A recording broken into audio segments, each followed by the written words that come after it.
Ultrasonografinin henüz daha rutin kullanılmadığı dönemlerde anne adayının hamile olduğu nasıl anlaşılıyordu? Elle muayenede doktor rahimin büyüklüğüne bakıyordu. Yani gebelik testi pozitif çıktı, idrar testleri çoğu zaman. Bundan 20 yıl öncesinden, 30 yıl öncesinden bahsediyorum. Ondan sonra gebeliği konfirme etmek için ultrason olmadan ve çoğu zaman da doğru çıkardı bu. Elle muayene yapardık. Benim dönemimde bile henüz daha bu uygulama vardı ve rahimin cesameti dosyaya kaydedilirdi. Şöyle mesela adeti gecikti, hamile olduğundan şüpheleniliyor. Elle muayenede rahim 12 hafta cesametinde derdik. Yani 12 haftalık hamilelik derdik. Rahimin tabii ki 12 haftalık cesamette olması her zaman hamileliğe bağlı olmayabilir. Miyomlar da bazen rahimi büyütebiliyor. Bunu nasıl anlıyorduk? Bir kere adet gecikmesi var.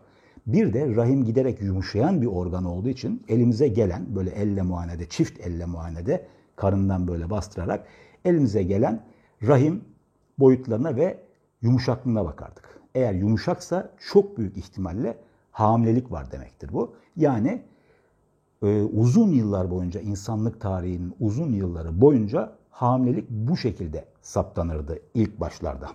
Daha sonra ultrason devreye girdi. Tabii ki bu devre dışı kaldı. Bu muayene çoğu zaman yapılmıyor artık. Elle muayeneyle hamilelik belirlenmesi, hafta belirlenmesi.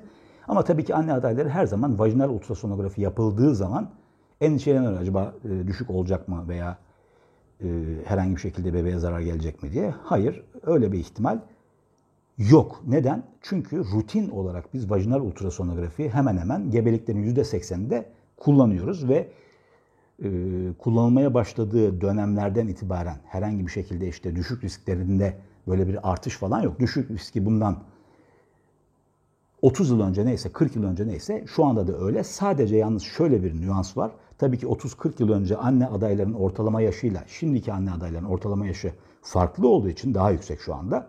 Tabii ki doğal olarak ileri anne yaşı olduğu zaman düşük riski de artıyor. Ona bağlı bir düşük riskinde artış olduğunu söyleyebiliriz ama vajinal ultrasonografi yapıldığı için değil. Vajinal ultrasonografi hatta bizim çok işimize yarıyor. Öncelikle mesela dış gebelik ve rahim içi gebelik ayrımını eğer yapamazsak üstten yaptığımız ultrasonografide vajinal ultrasonografide yapıyoruz. Bir de ileri haftalarda ne zaman işimize yarıyor? Rahim uzunluğunu ölçmek için. 20. hafta civarında, bazen ileri haftalarda anne adayının ağrısı olduğu zaman acaba rahim ağzında açılma mı var diye vajinal ultrasonografi yaptığımız oluyor. Yani gebelikte vajinal ultrasonografi yaygın olarak kullanılan bir inceleme yöntemi.